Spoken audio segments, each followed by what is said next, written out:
সময় ফুরিয়ে যায়, স্মৃতি থেকে যায়, আর ক্রিকেট ইতিহাসে কিছু নাম চিরকাল বেঁচে থাকে। ঠিক যেমনটি থাকবেন অ্যাঞ্জেলো ম্যাথিউস।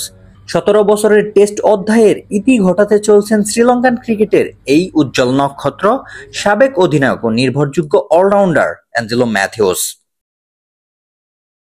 একটা সময় ছিল যখন শ্রীলঙ্কা দল মানেই ছিল জয়সরিয়া, সাঙ্গাকারা, মাহেলা কিংবা মোরালি ধরনের মতো কিংবদন্তিরা।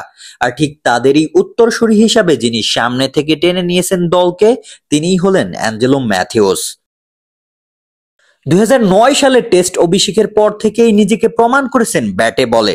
খেলেছেন 119টি টেস্ট ম্যাচ, করেছেন 8,167 রান, যা শ্রীলঙ্কার ইতিহাসে টেস্ট ক্রিকেটে তৃতীয় সর্বোচ্চ রান সংগ্রাহক হিসাবে প্রতিষ্ঠিত করেছেন অ্যাঞ্জেলো ম্যাথিউসকে। শুধু তাই নয়, 16টি সেঞ্চুরি আর 45টি হাফ সেঞ্চুরির পাশাপাশি বল হাতে নিয়েছেন 33টি মূল্যবান উইকেট। তাই নিঃসন্দেহেই বলা যায় একজন জাত অলরাউন্ডার হিসাবেই গড়েছেন নিজেকে।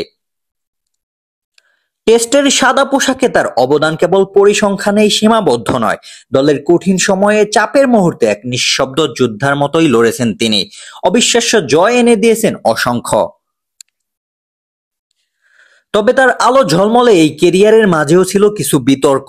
2023 বিশ্বকাপে বাংলাদেশের বিপক্ষে টাইম আউটের ঘটনায় হয়েছিলেন কটাক্ষ ও ট্রলের শিকার। তবুও এই একটি ঘটনার নিচে ঢেকে রাখা যাবে না এক দশকের বেশি সময় ধরে গড়া তার ক্রিকেট ইতিহাসকে। গত 23 মে সামাজিক মাধ্যমে নিজের শেষ টেস্ট খেলার ঘোষণা দেন ম্যাথিউস। গল টেস্ট হবে তার বিদায় বেলার মঞ্চ। শ্রীলঙ্কা ক্রিকেট বোর্ডও প্রস্তুত করছে তাকে উপযুক্ত সম্মানের সাথে বিদায় দিতে। অ্যাঞ্জেলো ম্যাথিউস হয়তো টেস্ট ক্রিকেট থেকে সরে দাঁড়াচ্ছেন, কিন্তু তার অসাধারণ নেতৃত্ব, লড়াই, নিষ্ঠার ভালোবাসা রয়ে যাবে কোটি ভক্তের হৃদয়ে। তার বিদায় শুধু শ্রীলঙ্কা নয়, বিদায় জানাবে পুরো ক্রিকেট বিশ্ব। রওশন মনির, আলটিমেট স্পোর্টস।